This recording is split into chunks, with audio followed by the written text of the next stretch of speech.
എൻ്റെ കർത്താവേ, ഇതിൽ നിന്ന് എങ്ങനെ രക്ഷപ്പെടാനാണ്? ഡാനി മനസ്സിൽ നന്നായി തന്നെ പ്രാർത്ഥിച്ചു. ഇച്ചായ, എന്താലോചിച്ച് നിൽക്കുക?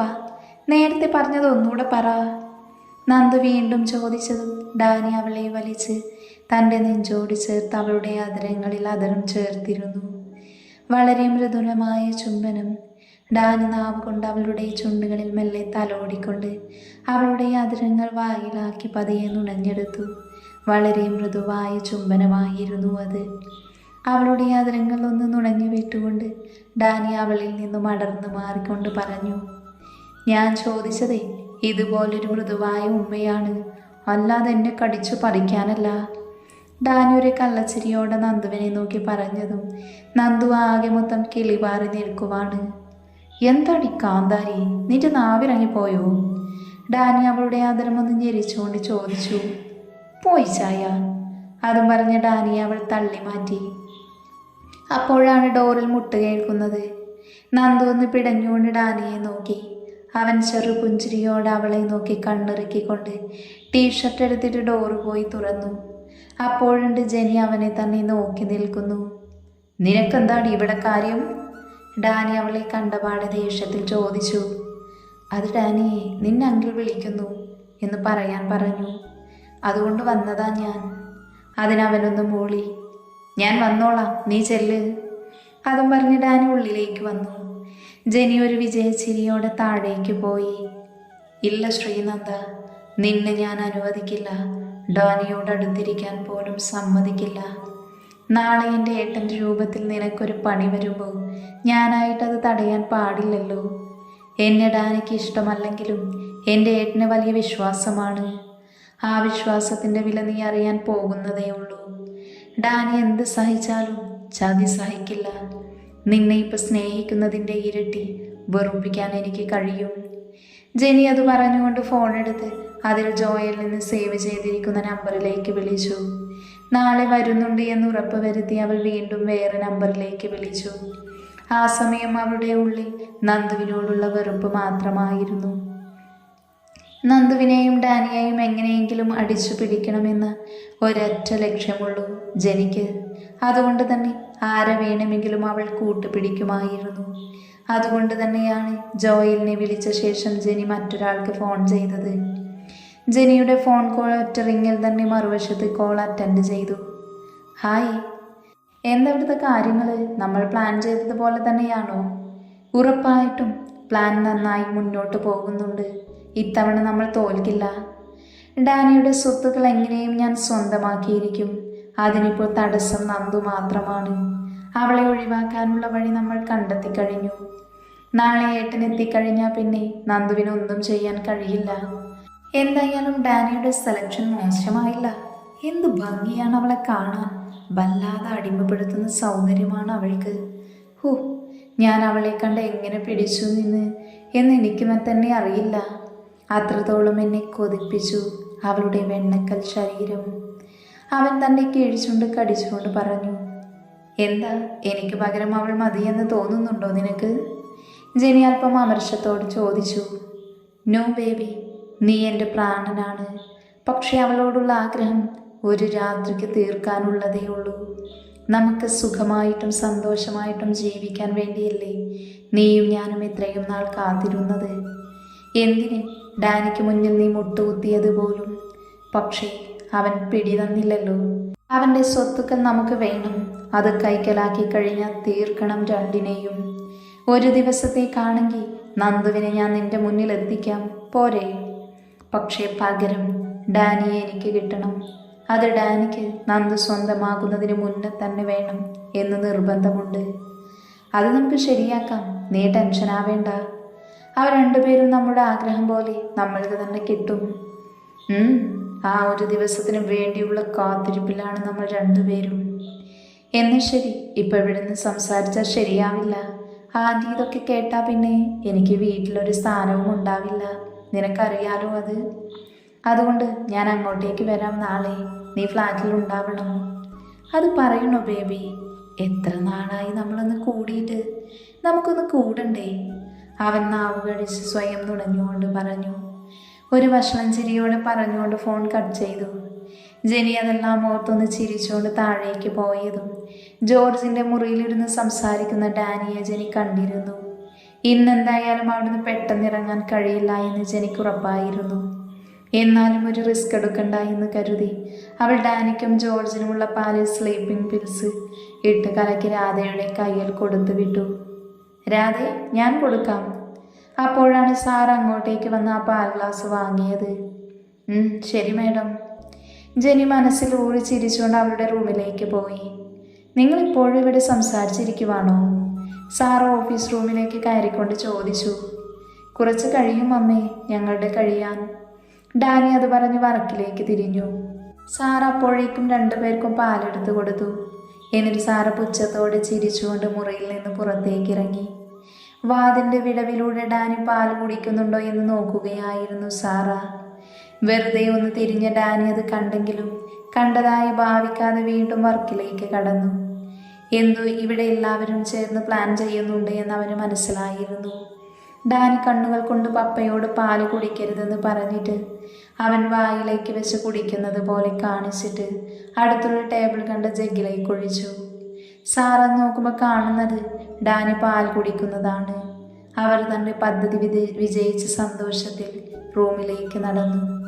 സാറയേക്കാതെ ജെനി സാറയുടെ റൂമിന് വാതിന് മുന്നിൽ തന്നെ ഉണ്ടായിരുന്നു. ആൻറ്റി, എന്തായി? അവരത് കുടിച്ചിട്ടുണ്ട്. അതുകൊണ്ട് ഇന്ന് ഡാനി അവളുടെ അടുത്തേക്ക് പോവില്ല. അപ്പം നമ്മൾ വിചാരിച്ച കാര്യങ്ങളെല്ലാം നടക്കും. അവർ രണ്ടുപേരെയും ഒന്നിക്കാൻ അവസരം കൊടുക്കരുത്. നാളെ ജോയിൽ കൂടെ വന്ന അടിപൊളി ആയേനെ. അപ്പം നമ്മുടെ പ്ലാന് സക്സസ് ആയി എന്ന അർത്ഥമല്ലേ ആൻറ്റി? എന്തായാലും ഇനി നന്ദു പുറത്താകുന്ന കാര്യത്തിൽ പേടി വേണ്ട. ഒന്നുമില്ലെങ്കിലും എൻ്റെ ഏട്ടൻ അവളുടെ ഫോട്ടോ കണ്ടപ്പോൾ തന്നെ മോഹിച്ച പെണ്ണല്ലേ. ഏട്ടൻ തന്നെ കൊടുത്തേക്കാം. ഏട്ടൻ നേരിട്ട് അവളെ കണ്ട എന്താ ചെയ്യുക എന്ന് പറയാൻ പറ്റില്ല. ഫോട്ടോ കണ്ടിട്ട് വരെ സഹിച്ചിട്ടില്ല പുള്ളിക്ക്. അതുകൊണ്ട് ഇനി ഏട്ടൻ അവളെ പുറത്താക്കാൻ കാരണക്കാരനാകും. ഡാനിയുടെ ജീവിതത്തിൽ നിന്നും അവളായിട്ട് തന്നെ ഇനി ഒഴിഞ്ഞു പൊയ്ക്കോളും. ഇല്ലെങ്കിൽ ഡാനി തന്നെ അടിച്ച് പുറത്താക്കും. അത് ശരിയാ, ഇപ്പം കാര്യങ്ങൾ നമ്മുടെ കയ്യിലാ. അതുകൊണ്ട് തന്നെ ഡാനി അവളെ പടിയടിച്ച് പിണ്ടം വയ്ക്കാനുള്ള ദിവസം അടുത്തോണ്ടിരിക്കുക. ഒറ്റ കണ്ടീഷൻ മാത്രമേ ഉള്ളൂ ഏട്ടന്. അവളെ വേണം, ഒരു പോറൽ പോലും സംഭവിക്കാതെ. നിനക്കറിയാലോ, ഡാനിക്ക് നിന്നോട് ഇഷ്ടക്കേടുണ്ടെങ്കിലും ഒരിക്കലും ജോയലിനോട് ഇഷ്ടക്കേടില്ല. പക്ഷേ പെണ്ണിനോടുള്ള അവൻ്റെ ആർത്തി ഡാനിക്ക് ഇഷ്ടമല്ല എന്നേ ഉള്ളൂ. അല്ലാതെ അവനോട് വേറെ വെറുപ്പൊന്നുമില്ല. അത് മുതലെടുത്താണ് ഇതുവരെയുള്ള നമ്മുടെ തട്ടിപ്പുകളെല്ലാം നടന്നിട്ടുള്ളത്. പക്ഷെ അവനിൽ സംശയം വന്നു കഴിഞ്ഞാൽ ഡാനി കൊന്നുകളയും അവനെ. അത്രയ്ക്കും അവന് ചതി എന്ന വാക്കിനോട് വെറുപ്പാണ്. ആനി പേടിക്കേണ്ട, ഇത്തവണ എന്തെങ്കിലുമൊക്കെ സംഭവിക്കും. എങ്ങനെയും നമുക്ക് ഡാനിയെ വഴിയിൽ നിന്നും മാറ്റി അവൻ്റെ സ്വത്തുക്കൾ കൈക്കലാക്കാം. ഒന്നുകൊണ്ടും ഇനി പേടിക്കേണ്ട. എൻ്റെ കൂടെ വേറൊരാളും കൂടെ ഉണ്ട്. അതുകൊണ്ട് നമുക്ക് തന്നെ എല്ലാം കിട്ടും. ഇത്രയും നാളും അവൻ്റെ കൂട്ടിന് സാമല്ലാതെ മറ്റാരുമില്ലായിരുന്നു. പക്ഷേ ഇന്ന് അവനേറെ ഇഷ്ടപ്പെടുന്ന നന്ദുണ്ട്. അവളിൽ നിന്ന് ചതിക്കപ്പെട്ട പിന്നെ ഡാനി നമ്മുടെ കൈകളിലാണ്. നമ്മൾ പറയുന്നത് എന്തും ചെയ്യുന്ന വെറും ഒരു കളിപ്പാവ മാത്രമാകും. ഇല്ലെങ്കിൽ മാറ്റും ഈ ജനി.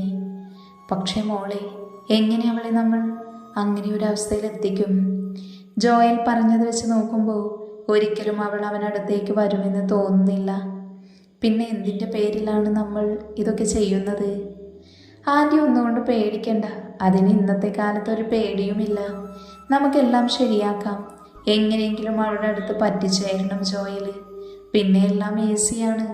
ഫേക്ക് ഫോട്ടോ നമുക്ക് ക്രിയേറ്റ് ചെയ്യാലോ. അതിലവളെ ഭീഷണിപ്പെടുത്താം. എന്തായാലും പ്ലാൻ പോലെ നടന്നാൽ മതിയായിരുന്നു. വർഷങ്ങളായിട്ടുള്ള എൻ്റെ കാത്തിരിപ്പാണ് ഈ കുരിശിങ്ങളുടെ മുഴുവൻ സ്വത്തുക്കൾ. അതിനാകെ തടസ്സമുണ്ടായിരുന്നത് മേരി അമ്മച്ചിയാണ്. അവരെ വീഴ്ത്താൻ എനിക്ക് നിസ്സാര സമയമേ വേണ്ടി വന്നുള്ളൂ. അവർക്ക് നാവ് ചലിക്കുമെങ്കിലും മറ്റൊന്നും കണ്ടെത്താൻ കഴിയില്ലല്ലോ.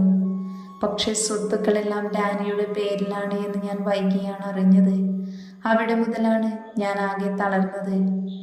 ആൻറ്റി സമാധാനമായി ഉറങ്ങിക്കോ. നാളെ മുതൽ നമുക്ക് പല സുന്ദര നിമിഷങ്ങൾക്കും കാഴ്ചക്കാരാകേണ്ടതാണ്. ശരി മോളെ, എന്നാൽ നീയും പോയി കിടന്നു. Good night. Good night aunty. Jenny അവളുടെ മുറിയിലേക്ക് കയറിപ്പോയി. സാറ അവരുടെ മുറിയിലേക്കും പോയി കിടന്നു. എന്നാൽ അവർ കാണാതെ ഇതെല്ലാം കേട്ടൊരാളുണ്ടായിരുന്നു. അവൻ്റെ ചുണ്ടിൽ പുച്ഛത്തിൽ നിറഞ്ഞൊരു പുഞ്ചിരി വിരിഞ്ഞു. എൻ്റെ ഡാനിയുടെ ജീവിതം നശിപ്പിക്കാൻ നീയൊന്നും വളർന്നിട്ടില്ല. ഞങ്ങളുടെ അമ്മച്ചിയെ ഇങ്ങനെ കിടത്തിയത് നിങ്ങളാണല്ലേ. ഇതെല്ലാം ഡാനി അറിഞ്ഞ നിങ്ങളവൻ കൊന്നിരിക്കും. അവൻ്റെ ഒരു സ്വത്തും നിങ്ങൾക്ക് രണ്ടുപേർക്കും കിട്ടില്ല. അതെല്ലാം അവൻ്റെ കൈകളിൽ തന്നെ ഭദ്രമായിരിക്കും. ഇനി അവൻ്റെ കൂടെ ഞാനും ആൽവിയും എപ്പോഴും ഒരു താങ്ങായി ഉണ്ടാവും. നിങ്ങൾക്കൊരിക്കലും എൻ്റെ ഡാനിയുടെ ജീവിതത്തിൽ കയറി കളിക്കാൻ ഞങ്ങൾ സമ്മതിക്കില്ല. ഒരിക്കലും നിങ്ങളെ ഞാൻ അതിന് അനുവദിക്കുകയുമില്ല. സാറ ജോർജ്, നീ ഇന്ന് ഏറ്റെടുത്ത ടെൻഡറിൽ നമുക്ക് വലിയ ലാഭമുണ്ടാക്കി തരുമെങ്കിലും ആ ജോണുമായിട്ടായതുകൊണ്ട് എനിക്ക് വലിയ താല്പര്യമില്ലായിരുന്നു. എന്നിട്ടും നീ അത് വേണമെന്ന് വാശി പിടിച്ചത് കൊണ്ടാണ് ഞാൻ എതിർത്തൊന്നും പറയാഞ്ഞത്. ജോർജ് ഡാനിയെ നോക്കി പറഞ്ഞു. എല്ലാം എനിക്കറിയാം പപ്പ. ഇത് ലാഭമുണ്ടാക്കുന്ന കാര്യമാണെങ്കിലും ഇതിനിടയിൽ പലതും നടക്കും. അതെല്ലാം പൊളിച്ചെടുക്കാനാണ് ഞാൻ ഇത്ര വാശി പിടിച്ച് നേടിയെടുത്തത്. ലാഭം മാത്രമല്ല പപ്പ, ചിലത് ലക്ഷ്യങ്ങൾക്കും നല്ലതിനു വേണ്ടി കൂടെയാണ്. ജോൺ എൻ്റെ കൺമുന്നിൽ ഉണ്ടായിരിക്കേണ്ടത് എൻ്റെ ആവശ്യമാണ്. അതുകൊണ്ട് മാത്രമാണ് ഞാൻ ഈ ടെൻഡർ ഏറ്റെടുത്തത്. പപ്പ അതോർത്ത് ടെൻഷനാകേണ്ട. നീ പറഞ്ഞെനിക്ക് വിശ്വാസമാണ് മോനെ. അതല്ലേ ഞാൻ മറുത്തൊന്നും ഇതിന് പറയാഞ്ഞത്. മോനെ, നീ ജനിയെയും അമ്മയെയും ഒന്ന് സൂക്ഷിക്കുന്നത് നന്നായിരിക്കും. നന്ദുമോളെ അവർക്ക് അത്ര താല്പര്യമില്ലെന്ന് എനിക്കറിയാം. ആ കുട്ടിക്ക് നേരെ അവർ എന്ത് ചെയ്യാനും മടിക്കില്ല എന്നാണ് എൻ്റെ ഒരു കണക്കൂട്ടൽ. നിന്നെ പേടിച്ചിട്ടായിരിക്കും ഒന്നും ചെയ്യാതെ മിണ്ടാതെ നിൽക്കുന്നത്. അതുകൊണ്ട് സൂക്ഷിക്കേണ്ടത് നിന്റെ ഉത്തരവാദിത്തമാണ്. അയാൾ ഗൗരവത്തോടെ ഡാനിയെ നോക്കി പറഞ്ഞു. പപ്പ പേടിക്കേണ്ട, ഞാനെല്ലാം അറിയുന്നുണ്ട് പപ്പ. അവർ രണ്ടുപേരും എവിടം വരെ കളിക്കുമെന്ന് നോക്കട്ടെ. പിന്നെ ശ്രീ, അവളെ ആരും ഒന്നും ചെയ്യില്ല. അതിന് ഞാൻ അനുവദിക്കില്ല. പിന്നെ എനിക്ക് കുറച്ച് കാര്യങ്ങൾ കൂടെ കിട്ടിയാൽ മതി. അതുകൂടെ അറിഞ്ഞ ശത്രു എൻ്റെ മുന്നിലേക്ക് തെളിഞ്ഞു വരും. അതിൻ്റെ അടുത്തെത്തി തുടങ്ങിയിട്ടുണ്ട് ഞാൻ. ഇനി ആരൊക്കെ മുഖം മൂടി അണിഞ്ഞിട്ടും ഒരു കാര്യവുമില്ല. ഡാനി വലിഞ്ഞു മുറുകിയ മുഖത്തോടെ പറഞ്ഞു നിർത്തി. എന്നാൽ പിന്നെ നീ പോയി കിടന്നു. മോള് നിന്നെ കാത്തിരുന്ന് മുഷിഞ്ഞിട്ടുണ്ടാവും. ശരി പപ്പ, ഇന്ന് റൂമിലേക്ക് പപ്പ പോകുന്നില്ലല്ലോ. ഇവിടെ കിടന്നാൽ മതി. ഇല്ലെങ്കിൽ പാലിൽ കലക്കി തന്നതിൻ്റെ എഫക്റ്റ് നമുക്ക് കിട്ടിയില്ലെന്ന് അവർ തെറ്റിദ്ധരിച്ചാലോ. ശരി. എന്നാൽ ശരി, അപ്പം നാളെ കാണാം. പിന്നെ ഞാൻ പറഞ്ഞത് മറക്കണ്ട. Good night. ഗുഡ് നൈറ്റ് മോനെ. ജോർജ് പുഞ്ചിരിയോടെ പറഞ്ഞുകൊണ്ട് അവൻ്റെ തോളിൽ തട്ടി. ഡാനി താഴെയുള്ള മുറികളിലെല്ലാം കണ്ണോടിച്ചു. എല്ലാവരും ഉറക്കമായി എന്ന് മനസ്സിലായതും അവൻ പതിയെ ഓഫീസ് റൂമിന് പുറത്തേക്ക് ഇറങ്ങി. അമ്മച്ചിയുടെ മുറിയിലെ ലൈറ്റ് കണ്ടതും അങ്ങോട്ടേക്ക് നടന്നു. എന്താ അമ്മച്ചി ഇതുവരെ ഉറങ്ങാത്തത്? സാധാരണ ഇത്രയും നേരം ഉറങ്ങാതിരിക്കുന്നത് പതിവില്ലല്ലോ. ഒന്നുമില്ലടാ, എനിക്കൊന്നും ഉറക്കം വന്നില്ല. അങ്ങനെ ഡാനിയും അമ്മച്ചിയും കുറച്ചു നേരം സംസാരിച്ചിരുന്നതിന് ശേഷം ഡാനി മുകളിലേക്ക് കയറിപ്പോയി. ഡാനി റൂമിലേക്ക് വന്നപ്പോൾ കാണുന്നത് ഫ്രഷായി മുടി ചെയ്യുന്ന നന്ദുവിനെയാണ്. ശ്രീ, നീ എങ്ങോട്ടേ ഈ രാത്രി? എവിടേക്ക് പോകാനായി റെഡിയായി നിൽക്കുന്നേ? എങ്ങോട്ടും പോവാനല്ല, ഉറങ്ങാനാ. ഞാൻ എന്തൊക്കെയോ വെറുതെ പ്രതീക്ഷിച്ചു. താൻ എല്ലാ മൂടും കളഞ്ഞല്ലോ. അത് കേട്ട് നന്ദു അവനെ ഒന്ന് കൂർപ്പിച്ചു നോക്കി. സാരമില്ലെന്നേ, നമ്മുടെ ആദ്യ രാത്രി ഈ റൂമിൽ നിന്നും നോക്കാൻ പെണ്ണേ. എന്തേ, നീ തയ്യാറല്ലേ ശ്രീ? ഡാനി അവളിലേക്ക് അടുത്തുകൊണ്ട് ആർദ്രമായി ചോദിച്ചു. നന്ദു അതെല്ലാം കേട്ട് ആകെ ഞെട്ടിത്തരിച്ച് നിൽക്കുവാണ്.